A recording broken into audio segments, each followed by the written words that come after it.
He was the American Caesar, the five-star general of the army, who commanded continents-defied presidents and cultivated an image of near mythic proportions. Douglas MacArthur lived his entire life in the brightest, harshest spotlight imaginable. But the untold story is that his only son, the heir to this monumental legacy, chose the exact opposite path, a life of deliberate, near-total obscurity. What became of the boy raised as a virtual prince who witnessed history from the inside, only to vanish completely from the public eye? Why did the son of America's most flamboyant general choose silence? Welcome. You clicked on this video because you know the towering figure of General Douglas MacArthur. But the real human enigma lies with the son who inherited that immense, complicated shadow. In this exhaustive, deeply researched documentary, we will tell the complete, multi-layered, and intensely private story of Arthur MacArthur IV, the only child of the legendary general. We will explore his extraordinary upbringing. Born late in his father's life, raised in pre-war Manila, evacuated under fire, living in exile during World War I, experiencing the quasi-royal status during the occupation of Japan.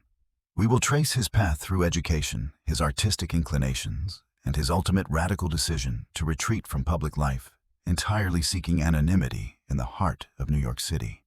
To bring you this incredible, poignant story, we have gone far beyond the military histories and the familiar anecdotes about the general's ego. We have meticulously researched MacArthur's own biographies and writings, analyzed the crucial role played by his fiercely protective wife, Jean MacArthur, consulted historical accounts of the eras Arthur lived through, investigated the few public records available, and respected the profound privacy that Arthur himself so clearly desired. This is not just a superficial, "Where are he now?" because for decades the answer was hidden. It is a deep, unflinching exploration of the profound psychological weight of being the sole heir to such a monumental and controversial legacy. It's a story about the search for identity against overwhelming expectations, the collision of immense fame and intense privacy, and the quiet resilience of a man who chose his own definition of freedom. Prepare to understand the life of Arthur MacArthur IV. The son of the American Caesar in a way you never have before. Number 1. The son of the Caesar. Arthur MacArthur's extraordinary life and quiet rebellion. The story begins not on a battlefield, but in the twilight of a legendary career with the unexpected arrival of an heir. Born when his father was already a global figure nearing 60, this son wasn't just a child. He was a symbol, a continuation raised from birth in a world of immense power, privilege, and perilous uncertainty. Arthur MacArthur IV was born on February 21, 1938 in Manila, the capital of the Philippines, which was then a U.S. Commonwealth, preparing for eventual independence. His arrival was a deeply significant event, both personally and perhaps even symbolically. His father, General Douglas MacArthur, was 58 years old. A towering figure in the American military, already renowned for his WWI service, decorated multiple times for bravery, becoming the youngest divisional commander in the AEF. His controversial command during the Bonus Army incident in Washington, D.C., and his tenure as Army Chief of Staff, the youngest ever appointed MacArthur, was then serving as Field Marshal of the Philippine Army. He had been tasked by President Manuel Quezon with building up the island's defenses against the rising threat of Japanese expansionism, a role that placed him at the forefront of geopolitical tensions in the Pacific. Arthur's mother was Jean Marie Faircloth, MacArthur's second wife, whom he had married just the year before in 1937 after a quiet courtship. She was significantly younger than the general, nearly 20 years his junior, and provided a source of stability, unwavering devotion, and crucial social grace in his often turbulent life. Arthur was Douglas MacArthur's only child. To survive infancy, an earlier infant daughter with his first wife, the wealthy socialite Louise Cromwell Brooks, had reportedly died, though details are scant and that marriage was short-lived and acrimonious. For a man as conscious of legacy and dynasty as MacArthur, who himself was the son of a distinguished lieutenant general, Arthur MacArthur Jr., a Medal of Honor recipient from the Civil War, The birth of a son, especially so late in life, was profoundly meaningful. Arthur IV represented the continuation of the MacArthur military name, the heir to a lineage stretching back through American military history. His upbringing in pre-war Manila was unique, almost quasi-royal. General MacArthur lived and worked in opulent style at the penthouse suite of the Manila Hotel, a luxurious outpost overlooking the bay, conducting his duties with a regal air. Young Arthur grew up surrounded by military aides-de-camp official functions, visiting dignitaries, and the constant deference shown to his powerful father. Jean MacArthur, intensely private and fiercely protective of both her husband's image and her son's well-being, created an insulated world for Arthur, shielding him as much as possible from the public eye and the growing political tensions. He was educated primarily by tutors within this privileged bubble. His playmates were few, his world carefully curated. He reportedly showed early signs of a sensitive, perhaps artistic temperament, enjoying music and quiet pursuits. A potential contrast to his father's flamboyant, martial persona, already becoming apparent. This gilded cage, however, was perched precariously on the edge of a global volcano. The threat of war with Japan loomed ever larger, casting a long shadow over Arthur's seemingly idyllic early childhood. He was being raised in paradise, but paradise was directly in the path of the storm. This carefully constructed world of privilege and protection was about to be violently shattered. The storm broke, and young Arthur, not yet 4 years old, would be thrust into the heart of the Pacific War, his childhood becoming a narrative of siege, escape, and exile. Before he even reached school age, the world exploded. Caught in the inferno of the Pacific War, the young heir experienced firsthand the terror of bombing raids, a daring escape under fire, and years spent in exile forever, marked by the immense drama and danger surrounding his larger-than-life father. On December 8, 1941, December 7th in Hawaii, just hours after the attack on Pearl Harbor, Japanese forces attacked the Philippines, bombing Clark Field and beginning their invasion. Arthur MacArthur, not yet 4 years old, was suddenly living in a war zone. As Japanese forces advanced rapidly across Luzon, General MacArthur declared Manila an open city to spare it from destruction and retreated with his command staff, the Philippine government, and his family to the heavily fortified island fortress of Corregidor at the mouth of Manila Bay. For the next few months, from late December 1941 to March 1942, young Arthur, along with his mother Jean and his devoted Chinese Ama Achu, lived under siege in the dank subterranean tunnels of Corregidor's Malinta Tunnel Complex. While John MacArthur worked tirelessly to maintain a semblance of normalcy for her son amidst the constant Japanese bombing raids, the dwindling supplies, the rising sickness, and the grim realities of a besieged fortress. The experience must have been terrifying and deeply formative. He witnessed the stress and determination of his father, the fear and resilience of the soldiers and civilians around him. His playground became a network of tunnels under relentless bombardment, the sky outside filled with danger. In March 1942, under direct orders from President Franklin D. Roosevelt, General MacArthur executed his famous perilous escape from the Philippines to Australia, leaving his besieged troops behind with the promise, "I shall return." Saimu, Arthur, Jean, and Ah Cho accompanied him on this harrowing journey. First, a clandestine high-speed PT boat trip through Japanese-controlled waters, patrolled by enemy warships navigating minefields, to reach Mindanao, and then a long, dangerous flight aboard a B-17 bomber to Australia. Arthur, just turned 4, experienced war not as a distant headline, but as immediate life-threatening danger, a fugitive journey across hostile seas and skies. The family spent the next 2.5 years in exile in Brisbane, Australia, where MacArthur established his Southwest Pacific Area Command headquarters at the Lennon's Hotel. While living in relative safety, compared to Corregidor, Arthur grew from age 4 to nearly 7, surrounded by the constant hum of war-planning military personnel from multiple Allied nations and the immense pressure on his father to orchestrate the Allied counteroffensive across the vast Pacific theater. Jean continued to fiercely protect his privacy, limiting his exposure to the public and the press, creating a small bubble of family life amidst the global conflict. He continued his education with tutors, It was during this period that his artistic inclinations, particularly towards music and playing the piano, reportedly became more pronounced, perhaps a way of finding order and beauty amidst the chaos and uncertainty of war. In October 1944, Arthur was present, albeit likely kept at a safe distance, when his father dramatically fulfilled his promise waiting ashore at Leyte in the Philippines.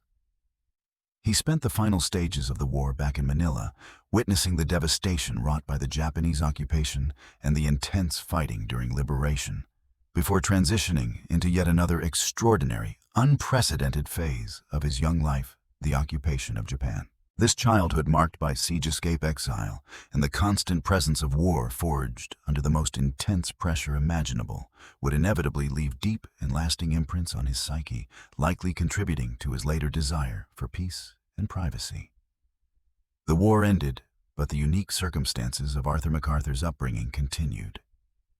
He transitioned from a child of war to the crown prince of occupied Japan, living at the absolute apex of his father's power, an experience that would further solidify his place outside the realm of ordinary life. With victory came a new role, Supreme Commander for the Allied powers in Japan. His father wasn't just a general anymore. He was the virtual ruler of a defeated nation. And young Arthur became the quiet, observant prince in this unique imperial court, witnessing absolute power firsthand just before seeing it spectacularly stripped away. From 1945 to 1951, Arthur MacArthur lived a life unlike almost any other American child. His father, as Supreme Commander for the Allied powers, SCAP, presided over the occupation and reconstruction of Japan, from his headquarters in the Daiichi Saimei building in Tokyo. The MacArthur family resided in the sprawling American embassy, living in a style befitting MacArthur's quasi-imperial status, carefully managed by John. Arthur, now entering adolescence, ages 7 to 13, experienced this period from within the inner sanctum. He was educated by tutors and later attended the American school in Japan. His life was highly structured, secure, and intensely private, orchestrated by his mother, Jean, who continued to shield him fiercely from the press and unwanted attention, while his father was reshaping Japanese society, drafting a new constitution, implementing land reforms, demilitarizing the nation, meeting with Emperor Hirohito. Arthur continued his own quiet pursuits, particularly focusing on music, becoming an accomplished pianist. He reportedly had little interaction with Japanese children, living largely within the American expatriate bubble created by the occupation forces. He witnessed his father's immense authority, the deference shown to him by Japanese officials and Allied representatives alike, the cult of personality that surrounded him. It was an unparalleled education in the nature of power, seen from the perspective of a quiet, sensitive boy. This extraordinary period came to an abrupt and dramatic end in April 1951. During the Korean War, General MacArthur, then commander of UN forces, clashed publicly and repeatedly with President Harry S. Truman over war strategy, particularly MacArthur's desire to expand the conflict into China and his public criticisms of administration policy. Truman, asserting civilian control over the military, summarily relieved MacArthur of his command, one of the most shocking dismissals in American history. Arthur, then 13, experienced this sudden fall from grace alongside his parents. The family departed Japan almost immediately, returning to the United States, to a reception that was both tumultuous and uncertain. While MacArthur received massive ticker tape parades in cities like San Francisco, Chicago, and New York, hailed as a hero by many, and delivered his emotional, "Old soldiers never die, they just fade away" farewell address to Congress, his active military career spanning over half a century was over. The family settled into a suite at the Waldorf Astoria Hotel in New York City, a luxurious but confined space compared to their previous residences. For Arthur, this meant another major upheaval, transitioning from the insulated world of occupied Tokyo to life as a teenager in New York City, still bearing the famous name but now attached to a figure of immense controversy, a fallen idol. The shift from quasi-royal status to that of a retired general's son, albeit a legendary one, must have been jarring. The drama of his father's dismissal marked the end of Arthur's childhood, lived on the world stage. His next phase would be about finding his own identity, pursuing his own interests at university, and beginning the long, quiet process of disentangling himself from the overwhelming weight of the MacArthur legacy. The public chapter closes. The private chapter begins. After a childhood lived under the Klieg lights of history, the son of the general sought refuge in the halls of academia and the solace of art, embarking on a deliberate lifelong journey to reclaim his own name or perhaps to erase it altogether. Following the family's return to New York, Arthur MacArthur IV focused on his education. He attended Columbia University, graduating in 1961 with a Bachelor of Arts degree reportedly focusing on English and history. His choice of a liberal arts education rather than a military path. There's no indication he ever seriously considered following his father and grandfather to West Point. A decision his father reportedly accepted was a significant, if quiet, declaration of independence. He was drawn to the world of literature, music, and ideas, sensibilities likely nurtured during his relatively isolated upbringing. During and after college, Arthur continued to pursue his passion for music, particularly classical piano. He reportedly became highly proficient, though he never sought a public performance career. He also explored writing, another solitary introspective pursuit. These artistic inclinations stood in stark contrast to the very public, action-oriented life his father had led. He seemed to be actively constructing a life based on internal exploration rather than external validation. The crucial turning point towards near-total obscurity came after his parents' deaths. General Douglas MacArthur passed away in 1964, when Arthur was 26. His mother, Jean MacArthur, who had been his fierce protector and the primary guardian of his privacy, lived a long life, primarily in their Waldorf Astoria suite, continuing to manage the general's legacy and guard her son's seclusion, passing away in 2000 at the age of 101. It was after Jean's death that Arthur, now in his early 60s, seemed to make the final definitive break. He reportedly moved out of the Waldorf Towers suite and settled into a modest apartment in Greenwich Village, a neighborhood known for its artistic community and relative anonymity. It was here that he embarked on what can only be described as a deliberate, decades-long retreat from public life. He lived alone, never married, and had no children. He reportedly continued his artistic pursuits, playing the piano, writing, perhaps painting, or engaging in other forms of visual art, but purely for himself, with no intention of public exhibition or performance. There have been persistent, though largely unconfirmed, reports that he legally changed his name, adopting a different surname, possibly related to his mother's family, or entirely fabricated to further distance himself from the MacArthur legacy and avoid recognition. This alleged act would represent the ultimate step in reclaiming his anonymity, a symbolic shedding of the immense weight he had carried since birth. He became a phantom, a recluse rarely seen or recognized even by neighbors. He avoided any contact with the media, refused all interview requests, and did not participate in events related to his father's legacy or historical commemorations. He constructed a wall of silence around his existence. Arthur MacArthur IV's scandal is this profound silence, this complete withdrawal. Why did he choose such an extreme path?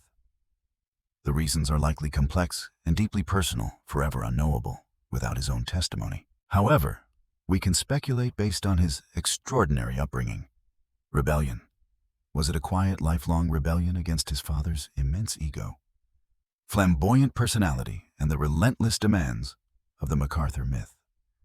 A rejection of the military world and the public life his father embodied. Trauma. Did the experiences of war, the siege of Corregidor, the escape, the exile, the intense pressure of his father's command and later dismissal, leave psychological scars that made public life unbearable? Search for authenticity. Was it a profound need to discover and live as himself, separate from the overwhelming identity of Douglas MacArthur's son? Perhaps anonymity was the only way he felt he could truly be free. Fear of comparison. Did he fear the inevitable, impossible comparisons to his legendary father, deciding it was better not to compete at all? Artistic temperament. Did his sensitive artistic nature simply find the demands of public life, especially one tied to such a controversial figure, completely incompatible with his need for quiet contemplation and creation. Protection. Was his mother's lifelong shielding of him so effective that it became his preferred mode of existence, a habit he continued after her death? Whatever the combination of factors, Arthur MacArthur IV successfully achieved what few children of such monumental figures ever do, near total anonymity. He lived his life according to his own internal compass, prioritizing peace and privacy above all else. His life is the ultimate untold story because he deliberately chose not to tell it. Recent reports emerging years after the fact indicate that Arthur MacArthur IV passed away, likely sometime between 2012 and potentially as late as early 2024, though exact details remain scarce, consistent with the privacy he maintained throughout his life. His death marks the quiet end of a direct line to one of America's most complex and towering historical figures. His legacy is not one of public achievements, but of a deliberate lifelong commitment to silence and self-determination against the backdrop of immense historical weight. He was the son who inherited a kingdom and chose to live in a quiet room. The story of Arthur MacArthur IV, the son who vanished, is a unique and poignant exploration of the immense weight carried by the children of historical giants. His choice for profound privacy stands in stark contrast to his father's relentless pursuit of the spotlight, offering a compelling narrative about legacy and the search for self. This theme of navigating a monumental paternal legacy, particularly one forged in the crucible of American military history, resonates deeply with the story of another general's family. That general was the iconic leader of the Confederacy, Robert E. Lee. On this channel previously, we explored the fascinating and often poignant story of Robert E. Lee's 7 children. Did you know that the heirs of the Confederacy's most revered general faced their own unique struggles in the aftermath of the Civil War? Their lives involved military service, following their father's artistic pursuits, managing the family estate at Arlington before its loss, and navigating the complex legacy of defeat and Southern identity. The full untold story of the Lee children offers a compelling counterpoint to the MacArthur dynasty. Click the video on your screen right now to uncover that incredible, untold story. And as always, thank you for watching.